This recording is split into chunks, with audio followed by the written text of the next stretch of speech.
지난 동영상들에서 실리콘의 다이아몬드 구조를 배웠고 슈레딩거 방정식을 소개했습니다. 우리의 목적은 밴드갭의 출현을 이해하는 것이죠. 구체적으로는 반도체에서의 밴드 구조를 풀어주는 것은 결국 덴시티 펑셔널 시어리 같은 계산 틀을 활용해야 할 것이지만 정성적인 이해를 위해서는 반드시 복잡한 원자 배열이 아니라 주기성을 가진 포텐셜 정도로도 가능할 것입니다. 이를 위해서 간단한 모델을 풀어서 밴드갭의 발생을 살펴보도록 하겠습니다. 이 내용으로 따지자면 챗밍우 교수님의 현대 반도체 소자공학 한국어 번역본 1.3절에 해당하는 내용이 될 것입니다.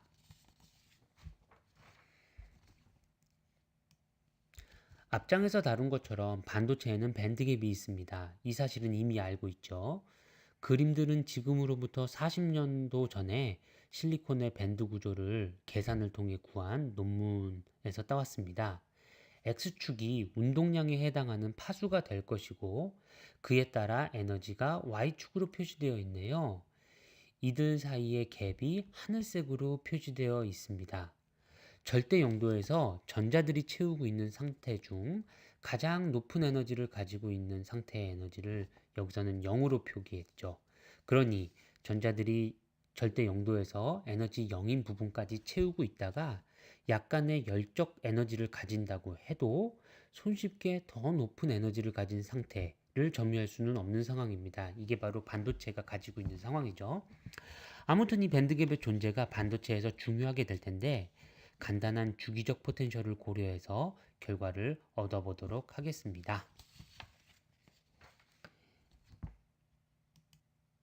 1차원 크로니 페니 모델은 리전 1과 리전 2가 번갈아 나타나는 모델입니다. 리전 1은 에너지가 낮고 리전 2는 에너지가 높죠.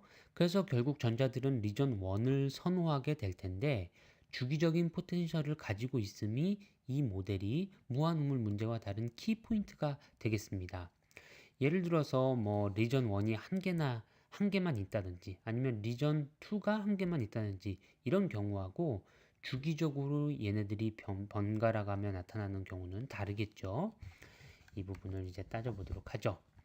그럼 전에 했던 것처럼 슈레딩거 방정식을 풀어야 될 텐데 역시 시험 삼아 넣어보는 함수 형태가 필요할 것입니다. 전에 같으면 코사인 함수라든지 사인 함수 같은 것들을 넣어 보았죠. 그런데 블록 정리라는 중요한 정리에 따르면 여기에 들어가야 돼 이런 주기적인 상황에서 들어가야 되는 함수는 두 가지 함수의 곱으로 나타낼 수가 있다고 하네요. UX라는 함수, 이 UX라는 함수는 리전 1과 리전 2의 주기인 A 플러스 B라는 길이를 주기로 가지는 주기 함수입니다. 여기에 이 공간상을 파수 K를 가지고 전파해내는 평면파에 해당하는 E2D IKX가 있죠. 그것이 곱해진 꼴이 전체 파동함수의 꼴이라고 합니다. 다시 정리해서 말씀드리면 블록 정리에 따르면 이 파동함수는 두 가지 함수의 곱인데 하나는 주기가 A 플러스 B에 해당하는 녀석, 그러니까 원자 하나와 또 다른 원자 사이의 거리에 해당하는 만큼의 주기성을 가지고 움직이는 녀석과 그다음에 전체 시스템을 움직이게 되는 평면파의 곱으로 나타나게 된다라는 것입니다. 어떻게 이해하면 될까요? 만약 리전 2의 배리어의 크기인 B 낫이 아주 0에 가깝다면 그때는 파동함수가 단순히 평면파의 꼴을 따르게 될 겁니다. 그로부터 E2D IKX가 나타나는 것을 쉽게 이해할 수 있을 텐데요. 그런데 여기서 주기적인 포텐셜을 조금씩 키워주게 된다면 그에 따라서 원래의 파동함수가 이 주기적인 포텐셜의 주기인 A 플러스 B만큼에 따라서 모듈레이션이 일어날 것이라는 걸 알 수 있습니다. 이렇게 생각하면 정성적으로 블록 정리를 이해할 수 있겠네요.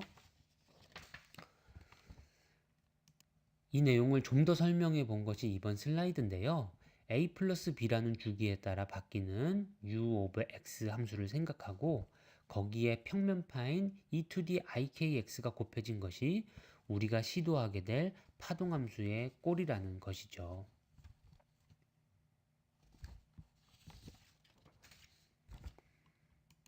여기서부터 푸는 과정을 요약한 것인데 대략적인 과정만 설명할까 합니다. 슈레딩거 방정식이 첫 줄에 나와 있네요. 이것을 리전 1에 대해서 먼저 적용을 해 보겠습니다. 그런데 이때는 테스트하게 되는 그 파동 함수가 블록 정리에 의해서 u1과 e2d ikx의 곱이 되죠. 이걸 두 번 미분해 보면 간단하지 않고 항이 3개가 나옵니다. 예를 들어서 u1을 두 번 미분한 함수, 혹은 이 exponential ikx를 두 번 미분한 함수, 아니면 이들을 각각 한 번씩 미분한 함수, 그들의 썸이 되겠죠. 아무튼 이 결과를 대입하면 슈레딩거 방정식이 변형된 꼴로 얻어집니다. 이건 k 값이 주어져 있다고 생각할 때 u1에 대한 미분 방정식이 되겠네요. 리전 1에서 정의된 미분 방정식이 되겠죠. 동일한 방법으로 리전 2에 대해서 시도하면 이제 그 전에 없던 v 낫에 대한 항이 생기는 것 말고는 변한 게 없네요. 물론 여기서 u1과 u2는 서로 다른 함수일 것입니다. 전체 u1 함수를 그 구간별로 나눈 형태일 것이고요. 그러니 경계면에서는 같은 값을 가져야 될 것이고, 다시 말씀드리지만 u1과 u2로 나타나는 u of x 함수는 주기 a 플러스 b를 가지고 있고요. 그리고 전체 파동 함수인 psi 자체는 a 플러스 b에 대한 주기성을 가질 필요는 없습니다. 네. 여기서 a 플러스 b라는 것이 대략 원자들 사이의 거리에 해당하는 그런 짧은 스케일임을 기억해 주시기 바랍니다.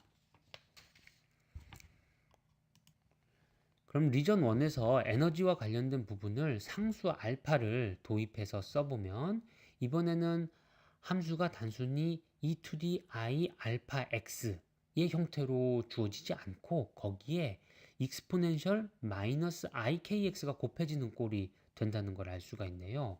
자, 이 부분이 바로 블록 함수의 꼴에 의해서 a 플러스 b 주기 내의 파동 함수였던 u1이 영향을 받는 부분이 됩니다. 다시 한번 리전 2에 대해서도 살펴볼까요? 리전 2를 고려해도 역시 베타라는 것을 도입할 수가 있고요. 이 에너지에 해당하는, 그러면 이것이 역시 e to the i 베타 x라든지 e to the 마이너스 i 베타 x 같은 형태뿐만이 아니라 거기에 k에 의한 항이 같이 고려가 되게 된다는 것입니다. 그래서 k가 어떤 값으로 주어지게 되면 바로 이 u1 함수와 u2 함수가 바뀌게 되는 것이고요. 결국 k가 어떤 일정한 역할을 하게 되는 것이죠. 이 다음 과정은 명확하겠죠. 리전 1과 리전 2가 만나는 곳에서 파동 함수의 연속성과 그 미분의 연속성을 적용하고, x는 a에서의 u1 함수하고 x가 마이너스 b에서의 u2 함수가 주기성에 의해서 같다라는 사실을 이용하게 됩니다. 그러면 앞 페이지에서 모르는 수가 캐피털 A, B, C, D 4개가 있었죠. 그러면 이 4가지 조건을 집어넣어서 A, B, C에 대한 4가지씩을 얻게 될 것입니다. 그럼 의미 있는 A, B, C, D의 결과가 나오기 위해서는 행렬을 만들었을 때, 이들을 행렬로 표현했을 때 행렬식이 디터미넌트가 0이 아닌 값이 나와야 될 것이고요. 디터미넌트가 0이어야 될 것이고요. 그 조건을 사용을 해가지고 구해보면 가장 아래와 같은 식이 나오게 됩니다. 이 과정은 좀 긴데요. 직접 해보시면 될 것 같네요. 아무튼 이 식을 보시면 주어진 k에 대해서 오른쪽 우변은 그냥 상수가 될 것이고, 좌변의 알파와 베타는 모두 에너지의 함수이니 이것을 만족시키는 에너지를 찾아보려고 시도할 수 있습니다. 즉, 만약에 이것이 솔루션이 존재한다면 주어진 파수에 대해서 어느 에너지가 해당하는지를 알아볼 수 있게 되고요. 이것이 바로 에너지와 파수의 관계, 디스퍼션 릴레이션을 구하는 것입니다.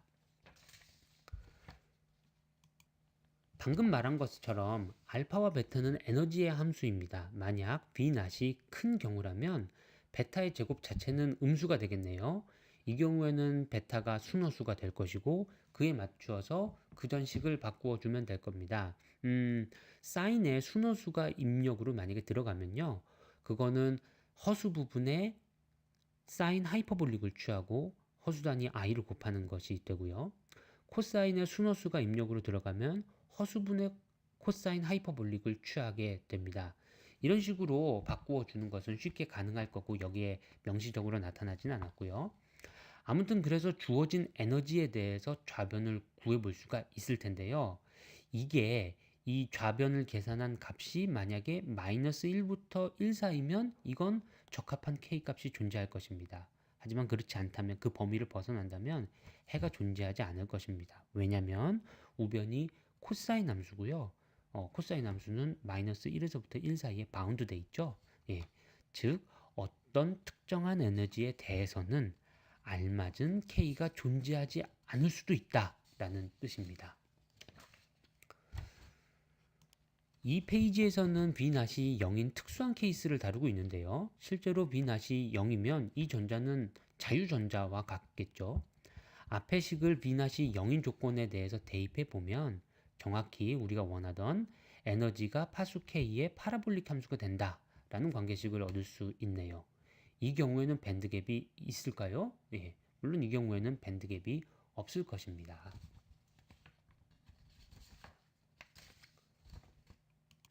그런데 이제 B-0이 0이 아니라고 해보죠. 에너지 값을 실제로 바꾸어 가면서 해당하는 파수 값을 직접 구해본 결과입니다. 이렇게 구해놓고 보면 인접한 파수에 대해서 에너지도 인접한 결과를 주는 몇 개의 덩어리, 묶음들을 찾아낼 수 있겠네요. 이 그래프들에서는 3개씩 찾아낼 수 있죠. 이들을 에너지 밴드라고 부르죠. 물론 특정 에너지에 대해서는 적합한 파수 K가 안 구해지는 경우도 있을 것입니다. 이 부분이 바로 밴드갭이 될 텐데 이런 경우를 붉은색 원으로 하이라이트 해 보았습니다. 왼쪽과 오른쪽은 같은 구조를 가지고 있습니다. A가 4.5옹스트롱이고 B가 0.1옹스트롱인데요. 다만 배리어의 에너지 크기가 다르죠. 오른쪽이 더 큰 경우인데요. 어떤가요? 더 큰 배리어 에너지에 의해서 밴드갭이 더 커지는 것을 볼 수 있죠. 바로 전 슬라이드에 V-0이 0이었었던 경우부터 쭉 살펴본다면 결국 주기적인 포텐셜이 도입되어서 에너지와 파수 사이의 관계에서 특정 에너지가 적합한 상태를 갖지 못하는 경우가 생긴다는 사실을 확인할 수 있습니다. 이건 1차원 시스템이지만 우리가 3차원 격자를 생각하는 경우라도 주기성을 가진 포텐셜이 주어진다면 이에 따라서 밴드와 밴드갭이 생길 것이라는 점을 이해할 수가 있지요. 두 슬라이드 전의 에너지 파수 그래프와 바로 전 슬라이드의 에너지 파수 그래프가 서로 다른 x축에 따라 그려졌음을 눈치채셨나요? 바로 전 슬라이드에서는 k의 값의 범위를 최대 파이를 a 플러스 b로 나눈 것까지만 제한해서 그렸습니다. 우리가 풀던 식의 오른쪽 우변항이 코사인 k a 플러스 b인데 이것은 사실 2파이 오버 a 플러스 b의 배수만큼 k 값에 더해줘도 아무런 변화가 없는 함수입니다. 그러니 바로 전 슬라이드에서는 k 값의 범위를 파이 오버 a 플러스 b까지만 제한하여 생각해 주었죠. 이걸 reduced zone representation이라고 하고요. 통상적으로 우리가 늘상 사용하게 되는 표현법입니다. 3차원 결정이 될 경우에는 이 동영상에서는 1차원 축이었던 파수 공간이 이제 3차원으로 되겠죠. 그 중에서 최소의 부피를 정하고 주기성을 가진 최소의 부피를 정하고 거기에서 가능한 에너지들을 겹쳐서 그리는 것입니다. 네, 이번 동영상에서는 간단한 1차원 시스템을 고려하여 밴드 및 밴드갭의 원인이 주기적인 포텐셜임을 다루었습니다. 그 근본적인 원인은 블로우 정리로 주어지는 파동함수의 꼴에서부터 찾아볼 수가 있겠네요. 이제 다음 동영상에서부터는 에너지와 파수 관계가 주어진다고 보고요. 이때 유한한 온도에서 전자들의 분포가 어떻게 주어지는지를 다루어 보도록 하겠습니다. 감사합니다.